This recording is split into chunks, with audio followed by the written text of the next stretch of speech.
ఆంధ్రప్రదేశ్ రాష్ట్రంలో వైఎస్ జగన్మోహన్ రెడ్డి గారు మనకేదో అన్యాయం చేస్తున్నాడు.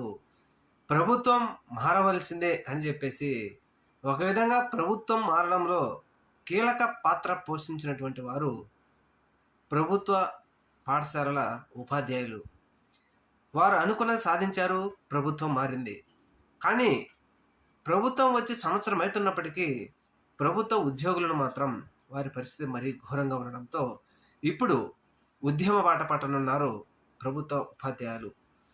ముఖ్యంగా వారు 16 డిమాండ్లతో వారు ఇప్పటికి ప్రభుత్వంతో చర్చలు జరిపినప్పటికీ ఆ చర్చలు సఫలం కావడం లేదు. ఎట్టి పరిస్థితుల్లో ఉద్యమ బాట పట్టవలసిందే అని చెప్పేసి ఇప్పుడు దిక్కుతోచని పరిస్థితిలో ఏం చేయాలో తెలియక జగన్మోహన్ రెడ్డి గారు ఉన్నప్పుడు మనల్ని బాగా చూసుకున్నాడు, చంద్రబాబు నాయుడు గారిని నమ్మి మోసపోయాం అనే పరిస్థితుల్లో స్థితికి వచ్చి ఉద్యమం బాట పడుతున్నారు ప్రభుత్వ ఉపాధ్యాయులు.